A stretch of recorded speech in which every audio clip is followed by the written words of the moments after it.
नमस्कार दोस्तों, स्वागत आपका हमारे वीडियो में। आज की कहानी है बदनाम। दोस्तों, मेरा नाम हिमांशु है। मेरी उम्र 30 साल है। मैं मुंबई में एक प्राइवेट कंपनी में काम करता था। मेरे परिवार में मेरी खूबसूरत बीवी काव्या है और एक नन्हा मुन्ना देवांश मेरा बेटा है। हम 3 लोग ही परिवार में थे। हमारा परिवार हंसी खुशी रहता था। मुझे कुछ साल ही हुए थे मुंबई आए हुए। छोटे कस्बे से निकलकर इस महानगरी की एक निजी कंपनी में जब काम मिला तो मैं अपनी पत्नी काव्या को भी अपने साथ यहीं ले आया। मैं ऑफिस से अपने किराए के घर और घर से ऑफिस, यही मेरी दिनचर्या बन चुकी थी। ऐसे ही एक दिन मैं बस में सवार होकर ऑफिस जा रहा था कि कंडक्टर की बहस ने मेरा ध्यान खींच लिया। एक बेहद हसीन लड़की शायद पैसे घर पर ही भूल आई थी और कंडक्टर बड़े शांत भाव से पैसों का तगाजा कर रहा था। उस लड़की के चेहरे के भाव उसकी परेशानी बयां करने के लिए काफी थे। न जाने मेरे मन में क्या आया कि मैंने लड़की के टिकट के पैसे अदा कर दिए। वह मुझे थैंक्स कहकर पीछे की सीट पर बैठ गई। मैंने भी पैसों को ज्यादा तवज्जो नहीं दी और अपना स्टॉप आते ही नीचे उतर गया। मैं कुछ कदम चला ही था कि हाँफते हुए वह लड़की एकदम मेरे आगे आकर खड़ी हो गई और बोली, सर आपके पैसे मैं कल लौटा दूंगी। हुआ यह कि आज मैं जल्दी में अपने पर्स में पैसे डालना ही भूल गई। मैंने उसका चेहरा देखा तो अपलक निहारता ही रह गया। फिर जैसे मुझे अपनी हालात का बोध हुआ तो मैंने मुस्कुराते हुए कहा, मैडम वह इंसान ही क्या जो इंसान के काम ना आए। आप पैसों की टेंशन नहीं सर, आपने आज मुझे शर्मिंदा होने से बचा लिया। प्लीज मुझे अपना घर या ऑफिस का पता बता दे, मैं किसी का एहसान नहीं रख सकती।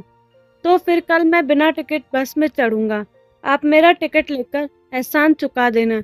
मेरे इस अंदाज ने उस लड़की के होठों पर हंसी बिखेर दी।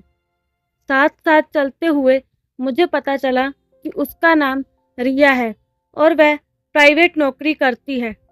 काम के बारे में पूछने पर वह हंसकर टाल गई। साथ ही यह भी पता चला कि वह इस महानगरी के पोश इलाके त्रिवेणीपुर में रहती है। बाकी उसकी बातें, उसका लहजा उसके ज्यादा पढ़े लिखे होने का सबूत दे ही रहा था। मैंने उसे वापसी खर्च के लिए पैसे देना चाहे, लेकिन उसने कहा कि उसकी सहेली इस जगह काम करती है, वह उससे पैसा ले लेगी। मेरे ऑफिस का पता लेकर पैसे आजकल में लौटाने की बात कहकर वह चली गई। न जाने उस छोटी सी मुलाकात में क्या जादू था कि मैं दिन भर रिया के बारे में ही सोचता रहा। अगले दिन मैंने रिया का इंतजार किया पर वह नहीं आई। कुछ दिन बीत गए। मेरे दिमाग में अब पूरा वाक्य निकल ही गया था। आज काम की भारी टेंशन थी। मैं अपने कैबिन में फाइलों में सिर खपाए बैठा था कि किसी ने पुकारा, हेलो सर। काम की चिंता में गुस्से से सिर उठाया तो सामने रिया को देख मेरा सारा गुस्सा काफूर हो गया। सॉरी सर, मैं आपके पैसे तुरंत नहीं लौटा पाई। दरअसल मेरा इस तरफ आना ही नहीं हुआ, वह एक ही सांस में कह गई। मैंने उसे कुर्सी पर बैठने का इशारा करते हुए चपरासी को कॉफी लाने को बोल दिया। इस बीच हम दोनों में हल्की फुल्की बातों का दौर शुरू हो गया। मुझे अच्छा लगा जब रिया ने मेरे बारे में, मेरे परिवार और मेरे शौक का भी जायजा लिया, लेकिन तब तो और भी अच्छा लगा जब मेरे शादीशुदा होने की बात सुनकर भी उसके चेहरे पर किसी तरह के नेगेटिव भाव नहीं उभरे। मैं अंदाजा लगाने लगा कि रिया मेरे बारे में क्या सोच बना रही होगी, पर मैं नहीं चाहता था कि उससे बातों का यह सिलसिला यहीं टूट जाए। मेरी इस हालत को रिया ने भी महसूस किया और कॉफी की घूंट भरकर कहा, हिमांशु जी, आज तक न जाने मैं कितने मर्दों से मिली हूँ, लेकिन आपसे जितनी प्रभावित हुई हूँ उतनी कभी किसी से नहीं। मैं खुद पर ही इतरा गया। आखिर में मेरे जज्बात शब्दों में उमड़ ही आए। क्या हम अच्छे दोस्त बन सकते हैं? रिया ने मूक सहमति तो दी, लेकिन यह भी साफ कर दिया कि मेरे शादीशुदा होने के चलते मेरी पत्नी काव्या को यह दोस्ती हरगिज गवारा नहीं होगी। पर मेरा बावला मन तो किसी भी तरह उसके साथ के लिए छटपटा रहा था। मैंने बचकाने अंदाज में बोल दिया, हमारी दोस्ती के बारे में काव्या को कभी पता नहीं चलेगा। मैं दोस्ती तो निभाऊंगा, पर पति धर्म मेरे लिए बढ़कर होगा। रिया ने सहमति जताई और मुझे अपना मोबाइल नंबर देकर चली गई। मैं फिर से अपने काम में जुट गया। फाइलों का जो ढेर मुझे सिरदर्दी दे रहा था, मैं पलक झपकते ही उनसे निपट गया। मोबाइल फोन पर मैसेज और बातों का सिलसिला शुरू हो गया। शाम को रिया ने मुझे अपने घर बुला लिया। घर क्या आलीशान बंगला था, जिसके आसपास सन्नाटा पसरा हुआ था।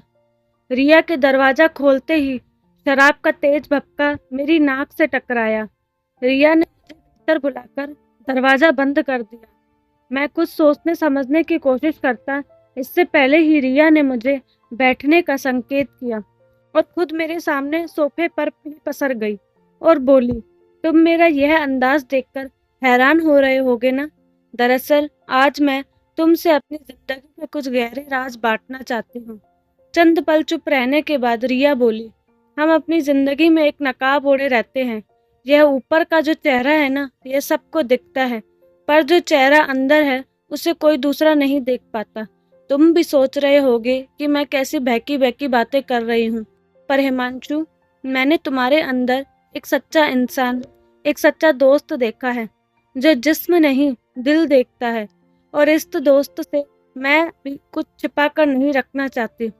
तुम मेरी नौकरी पूछते थे ना, तो सुनो, मैं एक तो दोस्तों, क्या लगता है आपको, आखिर रिया क्या काम करती होगी?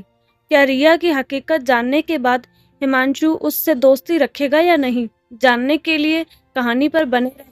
अगर आप हमारे चैनल पर नए आए हैं तो चैनल को सब्सक्राइब जरूर करें। कहानी का अगला भाग जल्द ही आएगा। धन्यवाद।